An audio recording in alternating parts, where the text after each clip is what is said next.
revise the topic models. As you have been told earlier that what is mean by model. Model is a word that tells us about the mood of the subject, in which mood the work is done by the doer. Okay? किस mood से वो काम किया जा रहा है, action किया जा रहा है, यानी वर्क क्या है, एक्शन, काम, ठीक है। वर्क क्या होता है, क्रिया। क्रिया का मतलब क्या होता है, जो करता, जो कर्म, सॉरी जो करता है जो काम करता है, दैट इज कॉल्ड क्या, क्रिया, ठीक है। यानी यहाँ पर सब्जेक्ट के मूड को बताता है कौन, मॉडल, ठीक है, कि किस सिचुएशन में, किस मूड में वो काम किया जा रहा है, that is the word that expresses the same thing is called model, ठीक है। And I have told also you people difference between models and primary auxiliaries. Models and primary auxiliaries. Do, be, do, have. These are primary auxiliaries. Okay? Be is, am, are, was, were, being, being. Do, did, done, does. Have, has, have, had. Okay? Our tenses depend on the primary auxiliaries. Okay? But these are the models. Can, could, may, might, shall, should, will, would, must, ought to, have to,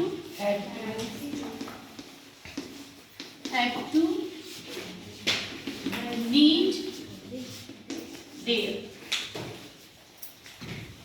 Need, dare, etc. These are called models. Okay? Will and shall both are used in future tense also. ठीक है? Both these words represent future tense also, but we can use both shall and will as models also. Clear? First we will take shall and will.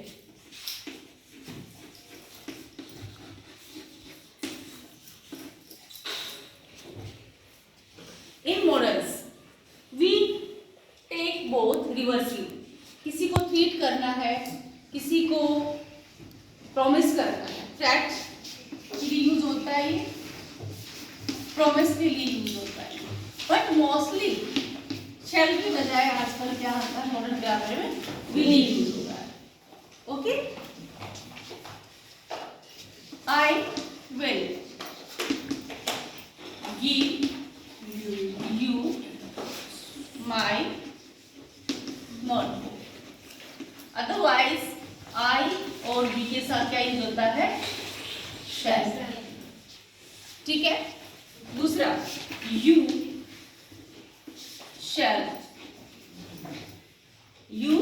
shall come here.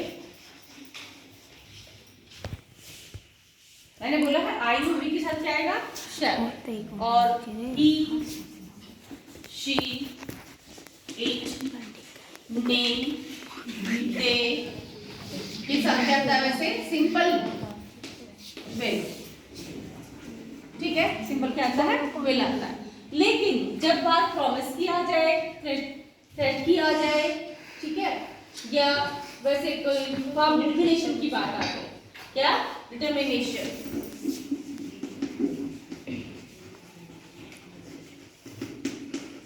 तब क्या हो जाएगा, ये उल्टा हो जाएगा, ये यहाँ चला जाएगा और ये यहाँ चले जाएगा। ओके, समझाए? तो यहाँ पर फिर उल्टा लग जाएगा, he shall, she shall, it shall, कोई नेम या they shall। क्लियर? उसके बाद हम चलते हैं, देखिए जो मेन जो अपने आपके जो मॉडल्स हैं वो है may, might, shall, should, may, might, अब ये ध्यान देखिए मे माइट में क्या फर्क है। Might is some weak than may, that is presumption. ठीक है, पहले ही अंदाजा लगाना, कुछ एक हमारे सामने कुछ क्लू है उसके अनुसार हम अंदाजा लगा रहे हैं। बाहर क्लाउड्स है, ठीक है, clouds are there in the sky, it may rain, it may rain, it may rain, if I say it may rain and I say it might rain, it might rain today, दोनों के साथ ही मैंने today लगा दिया है। it might rain today and it may rain today, यहाँ पर chance ज्यादा है, यहाँ पर चांस कम है।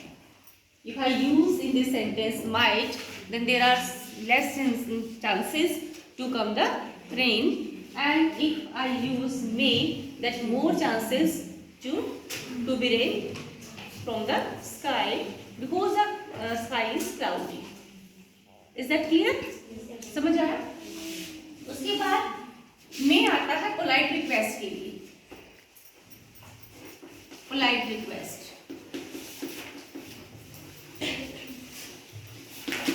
पोलाइट रिक्वेस्ट और फॉर्मल। पोलाइट रिक्वेस्ट फॉर्मल ही होगी, नहीं इनफॉर्मल होगी। फॉर्मल इनफॉर्मल भी हो सकती है। आप अपने पेरेंट्स से बोलो आप, तो पेरेंट्स के साथ आपका क्या है, इनफॉर्मल रिलेशन है। ठीक है, may I go there father, may I go there, मैं वहाँ जा सकता हूँ। ठीक है, मेन क्या है यहाँ पर, मेन का यूज जो है ना एज डिफरेंस में आता है। किसकी आवाज आ रही है? मेन डिफरेंस क्या होता है एज में, जैसे छोटा बड़े से बोल रहा है कुछ, तो may I come in, may I go out, may I go for cinema. ठीक है, जहां पर एज डिफरेंस ज्यादा हो, एक पोलाइट रिक्वेस्ट हो, ठीक है, हम्बल रिक्वेस्ट हो, वहां पर क्या आएगा, मे आई। ठीक है, may I come in sir, may I come, then I can say that you can go या यू मे गो। क्लियर? दूसरा कैन, सेम थिंग के लिए, रिक्वेस्ट के लिए कैन। ठीक है, कैन का देखो, जैसे आप बहुत फ्रेंड्स हो, क्लासमेट हो, सेम एज ग्रुप है, तो वहां पर आप कह सकते हो, अब आप मे यूज नहीं करना चाहते, मे भी कर सकते हो, लेकिन मे बहुत ही पोलाइट डेलिकेट हो जाएगा। आप यहाँ पर कर सकते हो, can I take your pen, can I take your book. ठीक है, जहां पर मैं एक रिक्वेस्ट की बात कर रही हूँ, यहाँ पर एक रिक्वेस्ट वाली बात, तो रिक्वेस्ट वाली बात में मे और कैन में क्या फर्क है। सपोज करो आपके सामने दो सेंटेंस आ जाते हैं और दो सेंटेंस में ये बताया गया है, ये रिफ्लेक्ट हो रहा है वहां पर कि एज में काफी फर्क है।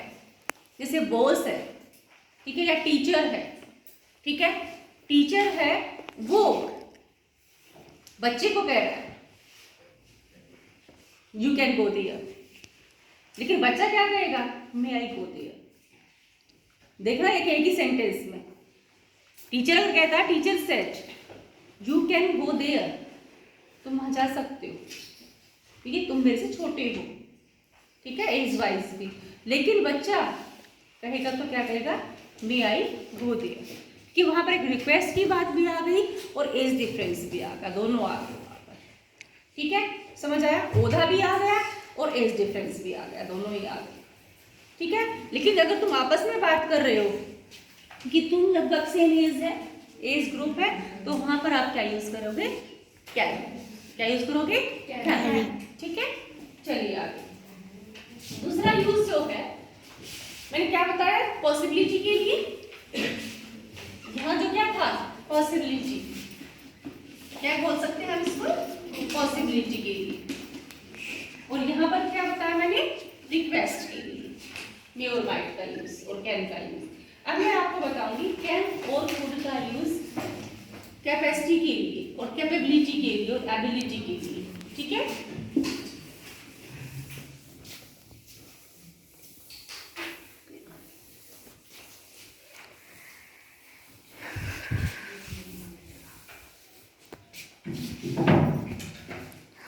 Can, could.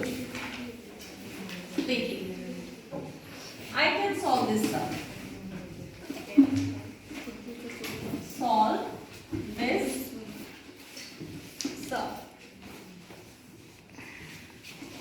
I could cross the channel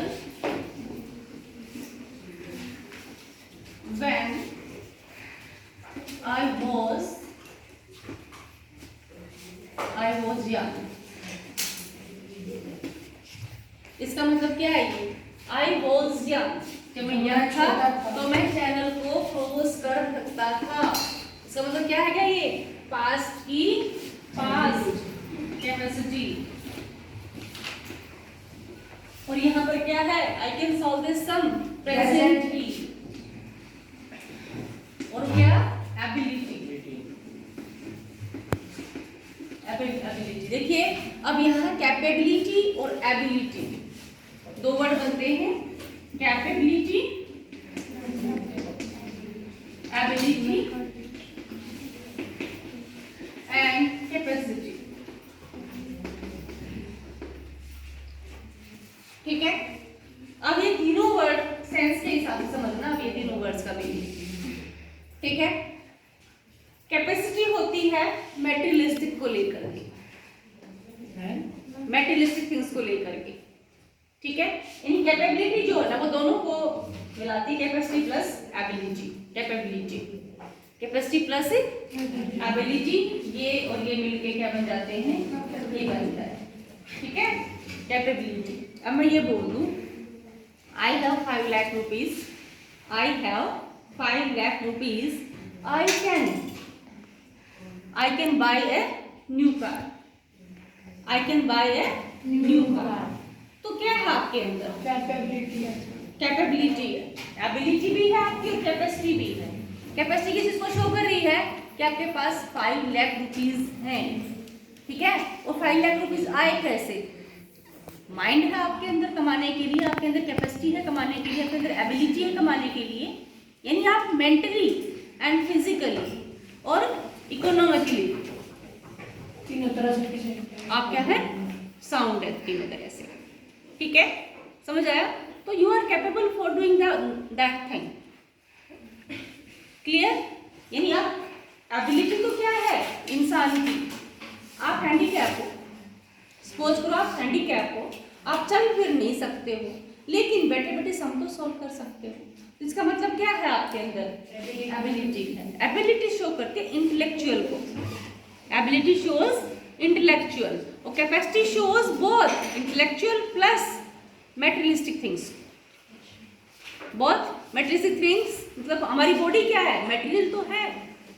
हमारी बॉडी क्या है? मटेरियल्स. इसको हम छू सकते हैं. ठीक है. और हमारा माइंड क्या है? माइंड, बुद्धि, विजडम, इंटेलेक्चुअलिटी, ये क्या है? एबिलिटी है जिसको हम नहीं छू सकते. हम सिर्फ फील कर सकते हैं, हम उसका यूज कर सकते हैं, फील कर सकते हैं. यूज भी कैसे करेंगे हम? इतना देखिए हमारे हमने 5 किलो एबिलिटी यूज कर ली, हमने 5 किलो माइंड यूज कर लिया. ठीक है. समझ आया मैं जो कहना चाह रही हूँ? दोनों पॉइंट में समझ आ गया. ठीक है. तो यहाँ है ये क्या था? I could cross the channel. यानी ये इसके अंदर क्या थी? जब वो छोटा कैपेबिलिटी थी कि जब वो यंग था तो उसके चैनल क्रॉस कर सकता था. ठीक है. I can lift 40 kg weight. I can lift 40 kg weight. तो क्या है इसके अंदर? कैपेसिटी है. नहीं, वहाँ पर कैपेसिटी है. क्या है? कैपेसिटी है. यूं तो नहीं उसके अंदर दिमाग ज्यादा हो, उठा लेगा. एक पागल भी तो उठाएगा 40 किलो बोझ. एक पागल भी तो उठा सकता है. इसके अंदर बुद्धि ना हो. समझ आया? तो वो क्या है? कैपेसिटी है उसकी. ठीक है. समझ आया? उसके बाद है हमारा कैन-कुड. मैंने बता दिया. दूसरा कैन-कुड का यूज हम पोलाइट रिक्वेस्ट के लिए भी करते हैं. इसके लिए पोलाइट रिक्वेस्ट के लिए, जो कि अभी मैंने आपको बताया है. कैन का तो मैंने अभी बताया है ना आपको. ऐसे आप कुड का भी यूज कर सकते हो. Could I take your pen. तो कुड जो है ना कैन से थोड़ा सा कम मतलब स्ट्रॉन्ग है. ठीक है. कम स्ट्रॉन्ग हो रहा है मतलब क्या है? रिक्वेस्ट मतलब ज्यादा polite. Could I take your pen. एक तो मैं ये बोलूं can I take your pen.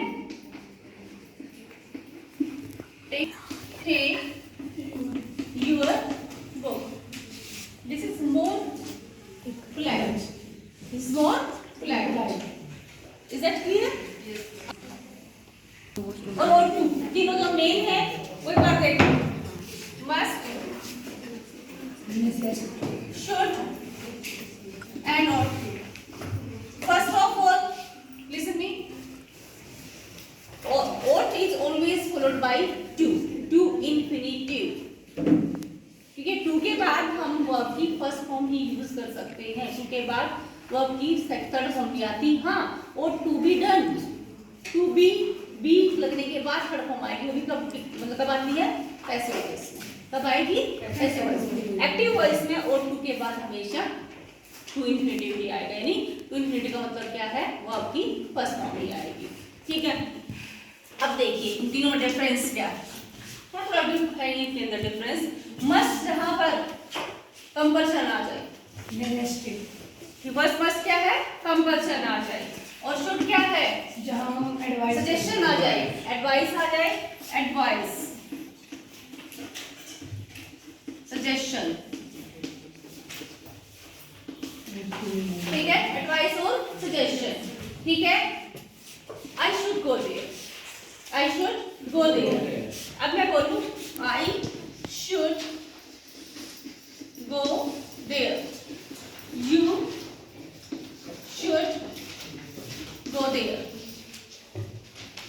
भाई मैं कह रहा हूँ आपको जाना चाहिए, जाओ ना जाओ वो आपकी मर्जी है। You should go there, that's your friend, he is not feeling well, you should go there. आपको उसका हाल तक नहीं, वहां जाना चाहिए। Just if I say that you must go there, you must go there, तो आपको जाना है, देन आपको जाना ही है, यू मस्ट गो देयर।